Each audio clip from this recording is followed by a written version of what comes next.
सन्यासी हूँ, मैं थोड़ी लाऊंगी, मैं थोड़ी कहीं से करूंगी, आप ही को करना है। हाँ, जब हो जाएगा तो मैं वहाँ बैठकर आपको ध्यान कराऊंगी, मैं वहाँ बैठकर आपको भजन कीर्तन सत्संग और आपको ब्रह्म तत्व की उस साधना को बताऊंगी जो पूरी हो सके।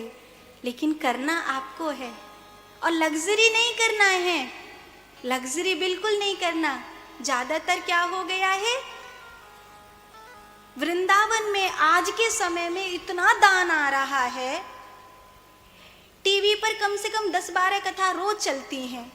कबो कबो तो मेरा मन इतना झिक जाए है कि हे भगवान, दुनिया की झूठ को देख के तो मोए मेरी सच्चाई पे शर्म आवे लग गई है।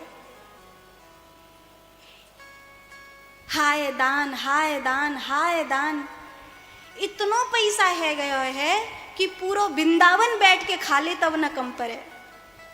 और कोरोना में तो इतना दान आयो है, इतना दान आयो है वृंदावन में कि एक एक महाराज की 7 पीढ़ी बैठ के खा ले। फिर नए रोज कॉन्सेप्ट तैयार है जाते, आज जा कूदे हो, परसों वाह कूदे हो, परसों वाह कूदे हो। लाल कपड़ा पहन के, मोई कहनी नहीं चाहिए जे बात, मेरे धर्म के लोग हैं, लाल कपड़ा पहन के और न्योके की शनिवार है, आज लोहो दान करवे को पुण्य होए, आश्रम के ताई गाड़ी आ रही है, लाओ जी लोहो दान कर दो, 1-1 हजार रुपया दान कर दो। बड़ो बुरा लगे, बड़ो बुरा लगे। लोगों का झूठ इतना सच हो गया है कि अब तो मुझे सच्चाई बोलने में भी डर लगता है। और ये गलत है, ये गलत है कि धर्म के नाम पर केवल दान और दान ही हो। ये देखे बिना कि जिन कुटियाओं को आप बनवा रहे हो, उन कुटियाओं में कहीं पाप तो नहीं होगा, कहीं भोगी लोग तो नहीं रहेंगे। केवल दान देने से कोई स्वर्ग नहीं चला जाता। मैं लिख के दे सकती हूँ आपको, आप अपना पूरा पैसा दान दे दो, फिर भी आपके लिए कोई भगवान के द्वार नहीं खुलेंगे। नहीं, भगवान के द्वार साधना करने से खुलते हैं, भगवान के द्वार प्रार्थना करने से खुलते हैं, भगवान के द्वार सत्य के राह पर चलने से खुलते हैं, भगवान के द्वार प्रेम से खुलते हैं, भगवान के द्वार आंसुओं से खुलते हैं। पैसा से भगवान के द्वार नहीं खुलता भैया, लिख के दे सकती हूँ ये बात में। मेरा नहीं खुला, किसी और का कहाँ से खुलेगा? अगर पैसा से खुलता होता तो मेरे पिता ने करोड़ों का खेत यूं ही छोड़ दिया, ये कहकर नहीं लिया कि मैं खुद एक सन्यासी हूँ और मेरे बच्चे धर्म के राह पर चल रहे हैं, मैं नहीं लूँगा भले करोड़ों का है। तो अगर धन देने से ही द्वार खुल जाता तो खुल गया होता, पर नहीं, करोड़ों का देने के बाद भी नहीं खुला।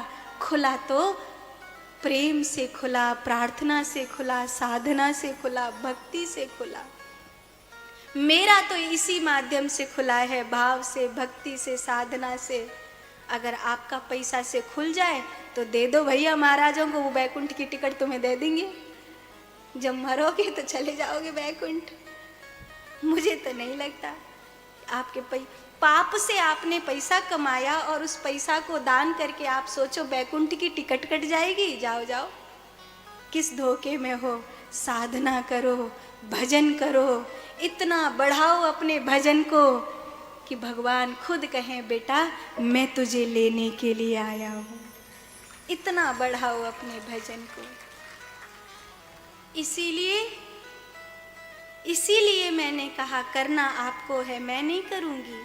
5-6 बरस पहले मैंने ये बात कह दी थी, तब हमारे भैया लोगों ने गौ सेवा और तमाम जिन जानवरों की सेवा, राधा रानी प्रसादम में हजारों संतों को भोजन कराने की सेवा, मेरा भाई खुद उस रथ को ढकेल के ले जाता था परिक्रमा में और महात्माओं को भोजन बांट कर आता था। मैंने कभी नहीं कहा कि मुझे किसी से 2 पैसा चाहिए, मैं किसी को भोजन बांटती हूँ। क्यों कहूँगी भाई, जरूरत ही नहीं है। मैं पहले पैसा मांगूं फिर किसी को खिलाऊं, इतना आडंबर करने की जरूरत क्या है? अगर कोई भूखा है और मेरे पास 2 रोटी है तो मैं सहज ही खिला दूंगी। इसीलिए मेरी कथा में जितना धन आया मैंने पूरा की पूरा सेवा में लगाया। मुझे कभी किसी से नहीं कहना पड़ा कि मैं भंडारे चला रही हूँ, मुझे पैसा दो। और 5 बरस हो गई, आप सच मानिए कि आज तक रोटी बनाने की मशीन लग रही है, आज तक राधा रानी ने एक भी दिन का गैप नहीं होने दिया। लंबा समय होता है 5 बरस। कोरोना में तो इतनी ढेर जगह भोजन बटे। पहला था, एक 2-3 आश्रम और हैं जिनमें सांझ का भोजन बटता था। और पहला रथ था, रथ क्या था, एक रिक्शे जैसा बनाया था हमने, उसी को अन्नपूर्णा रथ कहते थे। उसमें भोजन हमारी मैया बहुत झींकती थी कि ये और बनौआ लगा दिया, मौका रोटी सेकू इतनी सारी। तो अड़ोसन पड़ोसन को बुला के 2-3 काम वाली बुला के ऐसे करते थे हम लोग पहले। और कोरोना में तो इतनी ढेर जगह भोजन बटा कि हमने सोची हम हमारा बंद कर दें। अब इतनी ढेर जगह बट रहा तो हम क्या करेंगे? लेकिन गजब मानिए आप, महात्मा खुद आके कहते थे नहीं। और आज भी वहीं बैठकर खा लेते हैं। बोले आपको भरोसा नहीं है कि हम नहीं खाएंगे? यहीं और जगह तो पैसा भी बढ़ता है, हम तो 1 रुपया भी नहीं देते। कभी बाहर त्योहार हो तो अलग है, पर बोले रोटी इतनी अच्छी मिलती है, दाल सब्जी इतनी अच्छी मिलती है। उतनी रोटी कोरोना से पहले बनती थी, उतनी रोटी आज वृंदावन में हजारों महात्मा भोजन बांट रहे, उतनी रोटी आज भी राधा रानी प्रसादम में बनती है और महात्मा बड़े प्यार से खाते हैं। और झींक झींक कर मैं कहती हूँ, किसी गृहस्थी को नहीं देना, बच्चे पैदा करने वालों को नहीं देना। महात्मा का भंडारा है, 1-1 रुपया बहुत कीमती है, केवल संतों को देना। जो झोंपड़पट्टी में पड़े हैं, बच्चे पैदा करते जा रहे हैं, उन भिखारियों को नहीं देना बिल्कुल।